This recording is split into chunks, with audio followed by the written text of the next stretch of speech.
What's up, everybody? I'm going to recap the last week in Ukraine, and we got a mix of Russian and Ukrainian advances to talk about. We'll go ahead and go counterclockwise and focus on the area that Ukraine have been counterattacking in recently. The pace of this has slowed down a lot, which is to be expected because this wasn't supposed to be a major offensive operation. The little dotted line I have here is about the furthest extent of Russian control before the counterattack occurred. Since then, the Ukrainians have done a small little push across the Haichur River to gain a little bit of a foothold north of Huliaipole, while in the area, the Russians have recaptured a little bit of the fields in between the main settlements in the area. The Ukrainians have also pushed the Russians out of Yehorovka, and they used to control all the way up to Danilivka, but as Ukraine attacked the flanks of this area, it became untenable because they were surrounded on all sides and decided to retreat back a little bit. Privilia has become a gray zone settlement in between the two lines of control, and I'm expecting this line to stabilize somewhere in between Danilivka and Zlahoda. Now, just today, we finally have official confirmation that Vizhneve, Verbove, Stepove, and Ternove have been officially liberated. We've known this for a while, but finally getting some confirmation is nice for those. Kalinivske and Berezove have fallen into a gray zone area in the front here, and it's likely that this is going to be the extent of the Ukrainian counterattack in the area because now they've gotten themselves a good natural barrier with this little river right here, and they firmly pushed the Russians back across the Haichur and Yanchur rivers in this area too. This attack definitely succeeded in pushing the Russians into more favorable geography for the Ukrainians because this whole southern area of the front has really bad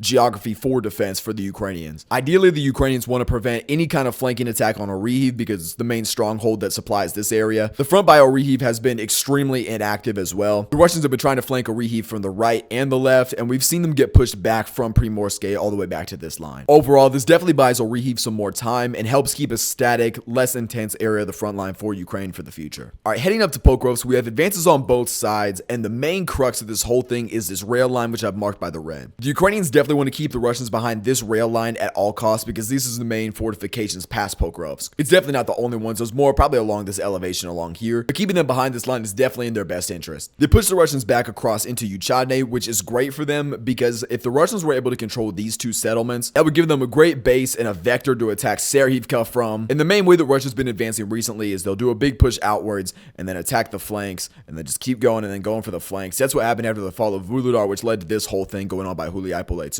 But forcing them back into one settlement and contesting Uchadne again makes it harder for the Russians to launch broader operations and attacks going outwards. If they can take Kolitne into a pocket across the rail line as well as recapturing some of this area, it'll probably become untenable for the Russians. They might retreat. However, Udachne, I've been saying Uchadne this whole time, my fault. Udachne has no permanent presence from either side going on in it right now. As long as Udachne stays in the gray zone, a Russian advance out from Kolitne is going to be a bit risky. So overall, we'll see how this little pocket develops once we get a little bit more time. The Russians have pushed north of Pokrovsk past the area where they've already breached the defense line. This northern area of Pokrovsk past the rail line fell about the same time Ukraine was doing the counterattack in the south, which I covered, but this is mostly a positional improvement right here. The main event I'd say of this whole front is this Ukrainian counterattack by Belyitske. The Russians had crossed the rail line and started to threaten this settlement, but the Ukrainians were able to push them back across the rail line, which is definitely in their best interest and to keep this area safe. Once the defense line gets breached in one or two spots, the Russians can start to flank the other sides and then it might become untenable to hold. But if the Ukrainians are able to keep the Russians in Kolitne and by Pokrovsk, if they're able to stop these advances, this line should be able to hold for a decent amount of time. It's obviously never going to be permanent, but it buy the Ukrainians some time to build more fortifications further back too. Heading up north, this is a pretty big Russian victory. They've captured the settlement of Siversk. This area's been on the front line since about 2022 when the Ukrainians were holding defense along Bilohorivka, Zolotarivka, and the factories in Verkhno Kamyanske. A lot of people thought Siversk was going to be the next target after the Battle of Lysychansk. However, the offensive to take this region never came and the Ukrainian defense held. But now that Siversk has finally fallen, this kind of opens the gates to Sloviansk. I don't really believe that the Russians are going to try a head-on assault into Sloviansk and Kramatorsk after Bakhmut, but what I think they can do and what they're going to try to do with this new push is to push across the southern bank of the Seversky Donets River to flank the Ukrainians in Liman and try to collapse this northern segment of the front by the Seversky Donets River. I think the Russians' goal right now is to try to push the line up to about here in this region and get the settlement in the range of artillery fire and then prepare a bigger attack northwards to try to go behind the settlements and cause issues here. I would be surprised if Russia starts a big urban battle for these two cities like they did in Bakhmut, but who knows, it's going to lead to major casualties for them. But these two cities are still the main goal, have been the main goal since May 2022 when the Russians refocused everything. So we'll see if the lines stabilize around Siversk or if the Russians are able to exploit this, and I don't know, I'll be there to update you when it happens. Alright, bye, I see you later.